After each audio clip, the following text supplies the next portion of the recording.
otak. Media Vietnam menganggap aksi brutal Nguyen Hong Phuc terhadap Haikal Al-Hafiz sekedar trik bermain. Informasi selanjutnya, STY panggil Wahyu Huluk Prasetyo untuk Indonesia versus Turkmenistan nantinya. Simak selengkapnya di sini bersama saya untuk Anda.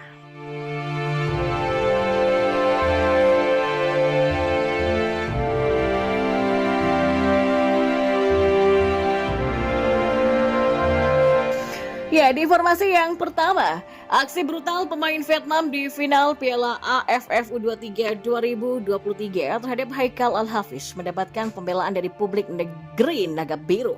Ya, masyarakat tanah air tengah dibuat geram dengan aksi brutal pemain Vietnam Nguyen Hong Phuc terhadap anggota timnas U23 Indonesia di final Piala AFF U23 2023 Haikal Al-Hafiz. Aksi Nguyen Hong Phuc sama sekali tidak bisa dibenarkan meski tak terlihat di mata wasit asal Jepang pemimpin laga final Hiroki Kasahara. Dalam video tayangan ulang memperlihatkan bagaimana Nguyen Hong Phuc mengincar bagian belakang kepala Haikal Al-Hafiz. Dan dengan menggunakan tangannya, Hong Phuc dengan sekuat tenaga menghantam kepala bagian belakang Haikal hingga membuatnya jatuh tersungkur.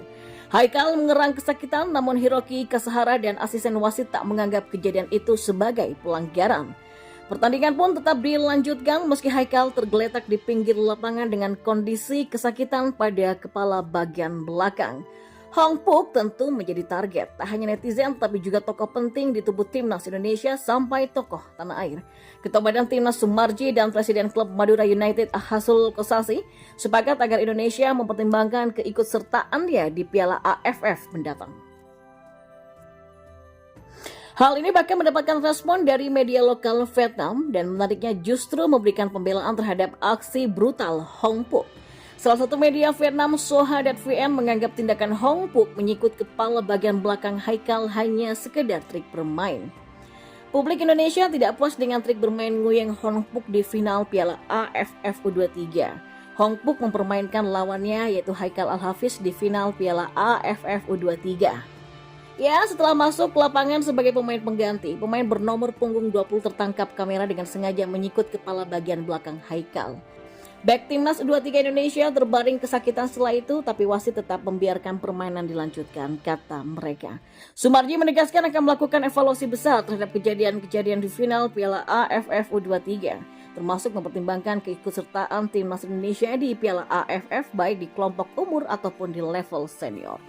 Ya, kalau wasit jujur aja, kemarin ada beberapa hal yang mungkin ada catatan dan itu jujur saja. Mungkin ya perlu juga kita evaluasi bagaimana keikutsertaan kita di AFF karena wasit seperti itu. Mungkin perlu kita koreksi lagi ke depannya. Terutama ini kan case yang berkaitan dengan bagaimana pelanggaran-pelanggaran yang pendek kata ini ada yang berat sebelah lah begitu. Dan kemarin itu final sehingga akan kita evaluasi ke depannya. Seperti apa kita keikutsertaan kita timnas Indonesia di AFF. Ya seperti itulah, ujar Sumarji.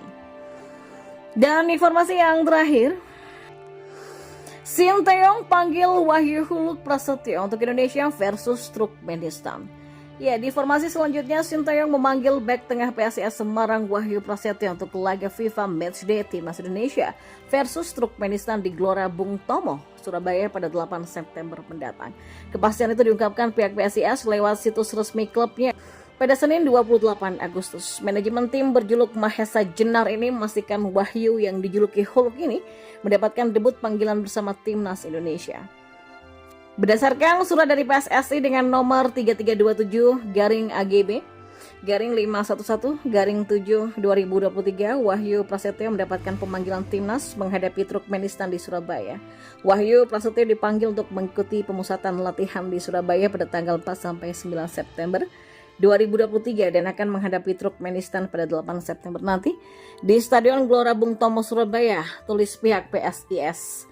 Ini adalah kali pertama Wahyu mendapatkan panggilan timnas Indonesia. Penampilan api bek 25 tahun itu bersama PSIS di Liga 1 musim ini menjadi salah satu alasan Sinteyong memanggilnya. Total 10 pertandingan Liga 1 dilalui Wahyu bersama PSIS musim ini dengan torehan 4 kali menang, 3 kali imbang, dan 3 kali kalah. PSIS kini berada di posisi ke-7 klasmen Liga 1 dengan 15 poin. Sementara itu, CEO PSIS Yoyo Sukawi mengaku bangga ada pemain PSIS yang kembali mendapatkan panggilan untuk memperkuat timnas Indonesia. Ya, PSIS tentu sangat bangga dengan pemanggilan ini, apalagi kan ini baru pertama untuk Huluk ya, sapaan akrab dari Wahyu Prasetyo. Dan ini memang harus jadi motivasi untuk pemain lainnya supaya bisa selalu menampilkan penampilan yang terbaik dan dilirik oleh Coach Shin Tae-yong untuk timnas, kata Yoyo. Ya, media Vietnam The Tau 247 menyoroti curhatan Shin Tae-yong usai timnas Indonesia U23 dikalahkan Vietnam U23 di final Piala AFF U23 2023. Garuda Muda hanya kalah lewat adu penalti. Pertandingan final di Rayong Provincial Stadium Thailand pada Sabtu malam kemarin berjalan dengan sengit selama 120 menit. Kedua tim sama-sama gagal mencetak gol setelah kiper timnas Indonesia U23 Hernando Ari tampil heroik dengan melakukan banyak penyelamatan, termasuk menggagalkan penalti Vietnam di babak pertama. Namun di sesi adu penalti, kegagalan Hernando Ari sebagai eksekutor justru membuat timnas Indonesia U23 gagal. Para penendang timnas Vietnam U23 sukses melaksanakan tugasnya dan mereka pun menang 6-5. Dan setelah lagi Shin Tae-yong curhat tentang minimnya pemain yang ada di dalam skuadnya. Hal ini pun menjadi sorotan media Vietnam The Tau 247 karena Shin Tae-yong menyampaikannya dalam konferensi pers. Kami hanya punya 5 pemain pengganti, jadi kami harus persiapkan diri secara berhati-hati jika pertandingan berlanjut ke perpanjangan waktu, kata Shin Tae-yong dilansir dari The Tau 247 pada Minggu 27 Agustus 2023. Shin Tae-yong juga mengungkapkan bahwa Hernando Ari memang sudah dipersiapkan sebagai penendang, tapi sayang keberuntungan belum berpihak kepadanya. Timnas Vietnam U23 punya lebih banyak pemain dan itu menjadi keuntungan bagi mereka. Penjaga gawang melatih diri untuk menjadi eksekutor, namun itu lain cerita di pertandingan nyata, kata Shin Tae-yong. Setelah ini Shin Tae-yong masih memiliki agenda bersama timnas Indonesia U23 yakni kualifikasi Piala Asia U23 2024 yang digelar September mendatang. Garuda Muda akan bersaing dengan Turkmenistan U23 dan Taiwan U23 di Stadion Manahan, Solo.